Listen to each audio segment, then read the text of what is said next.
Hello friend जय जगन्नाथ सांगने मु पप्पू आपन को स्वागत करची आउ एक नुआ वीडियो जहाँकि यही भिडियो मध्यम जानिबा आधार अपडेट को लेकिन आसिला बड़ खबर जहाँकि यही भिडियो मध्यम जानीपर भिडियो मध्यम जानिबा पूर्व जो भाई भौणी मैंने आम चैनल को सर्वप्रथम नुआ करी आछंती सब्सक्राइब एवं नोटिफिकेशन टी को ऑन कर दियंतु कारण सरकार समस्त अपडेट आम चैनल मध्यम पाई परिबे।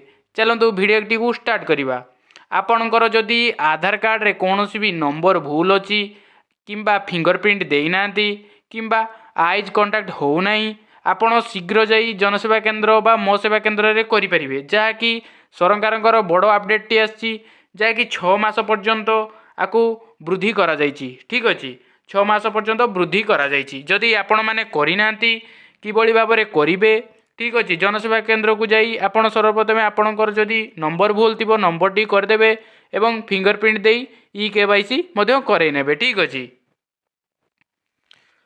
जहाँकि आपण मैंने देखिपे आधार कार्ड धारी खुशी खबर जहाँकि unique identification authority of India ठीक अच्छे जहाँकि मागणा आधार अपडेट कराइबा सीमा को वृद्धि करा जायछि जहाँकि 6 मास पर्यंत वृद्धि कराई जहाँ एबे 2025 जून 14 जाए मागणार आधार अपडेट कराई हेबो। ठीक अच्छे यापर आधार अपडेट कले देय भरवा को पड़ो जदि आपण यही सीमा मध्य करूना ताले पूर्व आधार अपडेट कले आपण को देय देवा को पड़ो।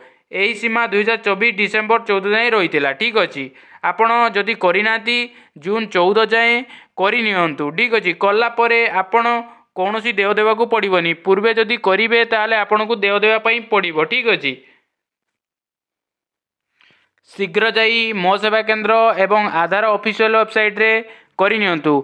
आर समृद्धि टाइम हूँ 6 मास जहाँकि जून 14 पर्यंत आर लास्ट डेट रोचे। ठीक अच्छे जदि आपण मैंने एबे करूना ताले परे पस्तेवाई पड़ो जहाँकि कर देवाई पड़ो। ठीक अच्छे वीडियोटी भल लगे सर्वप्रथम सब्सक्राइब टे कर दियंतु आउ नोटिफिकेशन टी को ऑन कर दियंतु कारण सरकार विभिन्न अपडेट गुड़िक आपण आम चैनल माध्यम पाई परिबे। जय जगन्नाथ।